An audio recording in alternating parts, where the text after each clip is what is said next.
अस्सलाम वालेकुम, मेरा नाम हबीब रहमान बेग है। येलो मेटल प्राइस इंक्रीज आपको पता होना चाहिए। पिछले चंद दिनों में सोने की प्राइसेस दोबारा से बढ़नी शुरू हो गई हैं। इस वक्त कितनी प्राइसेस हैं और फ्यूचर में कितनी जा सकती हैं, सारा कुछ इस वीडियो में बताया जाएगा। क्या आपको ऑनलाइन गोल्ड बाय करना चाहिए, जैसे कि कई कंपनीज हैं फॉरेक्स की जो कि गोल्ड को या कमोडिटीज़ को बाइंग एंड सेलिंग की फैसिलिटी देती हैं। क्या आपको ये करना चाहिए या नहीं करना चाहिए, ये सारा कुछ इस वीडियो में बताया जाएगा। और इसके अलावा फाइल्स का बिजनेस कैसा है इसके अंदर, प्रॉपर्टी के अंदर, और सूदी कारोबार कैसा है, ये सारा कुछ आपको इस वीडियो में बताया जाएगा। इस वक्त अगर आप इंटरनेशनल मार्केट में जाते हैं तो जो भी इंटरनेशनल मार्केट, अगर आप ब्लूमबर्ग में जाते हैं, किटको पे जाते हैं, तो आपको नज़र आएगा कि अमेरिकन मार्केट $3540 पर ट्राई आउंस के ऊपर गोल्ड को ट्रेड कर रही है। साथ ही साथ सिल्वर की प्राइसेस भी पाकिस्तानी मार्केट में भी बढ़ गई है और इंटरनेशनली भी बढ़ गई हैं। पाकिस्तान में 4300 पर तोला के हिसाब से सिल्वर हो गया है, जबकि सोने का अगर रेट देखा जाए तो 3,77,000 रुपये, 77,000 पर तोला इस वक्त रेट चल रहा है।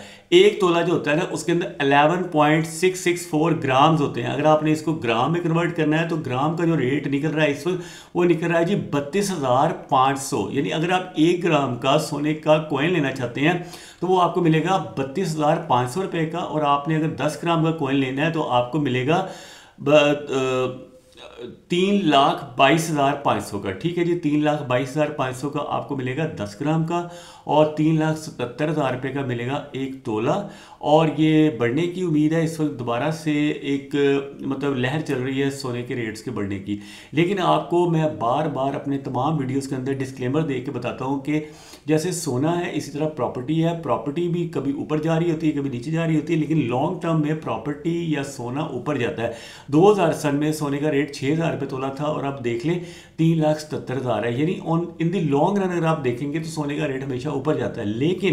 लेकिन 2011 में सोने का रेट अचानक गिरना शुरू हुआ है। 64,000 रुपये से गिरते गिरते ये 42,000 रुपये पर तोले पे चला गया। और इंटरनेशनल मार्केट में अगर आप देखें तो $1,916 पर ट्राई आउंस वाला जो सोना था वो $1,050 पर ट्राई आउंस पे आ गया। यानी इंटरनेशनल मार्केट में गोल्ड जो है 2011 से लेके 2020 तक तकरीबन 9 साल तक सोना नीचे जाता गया। इसी तरह 1982 में भी जब ईरान इराक वार चल रही थी, उस ज़माने में भी जो गोल्ड था ना बहुत ज़्यादा ऊपर चला गया, बाद में फिर नीचे आना शुरू हो गया इंटरनेशनल मार्केट में। अगर डॉलर के टर्म्स में देखें, पाकिस्तान में प्राइसेस इतनी ज़्यादा फ़र्क इसलिए नहीं पड़ रही होती क्योंकि पाकिस्तान में हर साल जो डॉलर का रेट है वो भी तो बढ़ जाता है ना साथ में। क्योंकि जब आपने रेट कैलकुलेट करना होता है, जैसे आज के दिन $3540 पर ट्राई आउंस है, इसको आप डिवाइड करेंगे 2.666 से।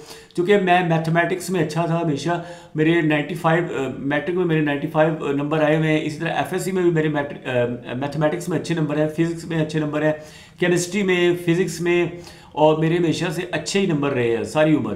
तो इसलिए मैं आपको मैथमेटिकली कैलकुलेट करके बताता हूँ कि $3540 को डिवाइड करना है, यानी तकसीम करना है आपने 2.666 से, 2.666 से आपने तकसीम करना है। जब आप तकसीम करेंगे जो रेट निकलेगा वो एक तोले का रेट होगा, उसको आपने ज़रब देना है 282 से, 285 से, जो भी रेट इसमें डॉलर का होगा। अगर डॉलर का रेट नीचे आ जाता है, फॉर एग्जांपल डॉलर का रेट हो जाता है 202 रुपये या 205 रुपये, तो फिर सोने का रेट नीचे आ जाएगा। बाकी सोने का रेट ऊपर जाएगा या नीचे जाएगा ये हम कुछ भी नहीं कह सकते, क्योंकि जब रेट ऊपर जा रहा होता है तो ऊपर जाता है, फिर अचानक जो है ना मार्केट नीचे को भी आती है। इसलिए जब भी आप बाइंग करें तो लॉन्ग टर्म के हिसाब से बाई करें। जैसे आप प्लॉट खरीदते हैं, आज आपने एक प्लॉट लिया फॉर एग्जांपल 5 लाख रुपए मरले के हिसाब से, 5 मरले का प्लॉट ले लिया 25 लाख का, तो आपको ये उम्मीद होती है कि अगले 10 साल बाद 25 लाख वाला प्लॉट कम से कम 50 लाख का या 1 करोड़ का या बढ़ेगा ना। लेकिन 100% यकीन नहीं होता कितना बढ़ेगा। इसी तरह आप एक दुकान बनाते हैं तो आपको ये नहीं पता होता कि आपकी दुकान में कितना प्रॉफिट होगा इन द लॉन्ग रन। ठीक है, लेकिन अल्लाह की उम्मीद पे, अल्लाह पे तवक्कल करके आप रिज़्क़ हलाल कमाने के लिए कारोबार में पैसा लगाते हैं। बल्कि दूसरी तरफ होता है कि आप सूद के ऊपर किसी को कर्जा दे दें, किसी ऐसे बैंक में आप कर्जा दे दें, रखवा दें पैसे जो आपको सूद अदा करता है, यानी प्रॉफिट अदा करता है। तो वो इस्लाम में जायज़ नहीं है। सूद लेने वाला, देने वाला, लिखने वाला, गवाही देने वाला, चारों के बारे में बड़े सख्त अहकामात हैं। कुरान अगर आप पढ़ लें तो अल्लाह के साथ ऐलान जंग है। आपको पता होना चाहिए कर्जा ऐप्स भी पाकिस्तान में बहुत ज़्यादा एक्टिव रही हैं, जिनके ज़रिए से लोगों ने 10,000 कर्जा लेके 10 लाख वापस करने के बावजूद भी वो कर्जे बढ़ते ही जा रहे थे। हमारे कंट्री का भी यही मसला है कि हमारे पिछले 60 सालों में 1965 की जंग के बाद हमारे मुल्क के ऊपर कर्जा इसलिए चढ़ता जा रहा है कि हर काम करने के लिए कर्जा लिया जाता है और कर्जे के ऊपर फिर हर साल सूद अदा किया जाता है। सूद अदा करने के लिए फिर ज़्यादा से ज़्यादा टैक्सेस लगते हैं आवाम के ऊपर। और आपने देखा होगा सऊदी अरेबिया में, दुबई में टैक्सेस इसलिए नहीं है कि वहाँ पे सूदी सिस्टम नहीं है, हमारे मुल्क में सूदी सिस्टम है। तो इस वजह से इवन जितने बैंक्स अपने आप को बहुत ज़्यादा यानी कि टच वाले बैंक कहते हैं, वो बड़ा कहते हैं जी हम हर काम हलाल तरीके से कर रहे हैं, वो भी काइबर रेट के ऊपर काम कर रहे होते हैं। काइबर रेट होता है इंटरेस्ट रेट, यानी कि सेंट्रल बैंक का जो स्टेट बैंक का रेट होता है ना, सेंट्रल बैंक का एक बैंक से दूसरे बैंक के दरमियान में जो होता है Karachi inter bank offer rate, इसी तरह ही लंदन में होता है London inter bank offer rate. KIBOR rate इस वक्त 11% करीब चल रहा है। तो 11% के हिसाब से एक बैंक दूसरे बैंक को कर्जा देता है। इसी तरह वो गवर्नमेंट को भी जब कर्जा देते हैं तो 11% के हिसाब से देते हैं। आज से साल पहले वो 22% के हिसाब से दे रहे थे।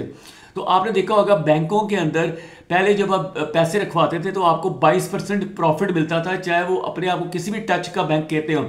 अब उन्होंने जो प्रॉफिट का रेट कम कर दिया क्योंकि सूद का रेट कम हो गया, तो उनका बेसिकली वो किराया नहीं ले रहे बल्कि सूद ही ले रहे हैं। ठीक है, ये सारा कुछ आपको क्लियर होना चाहिए।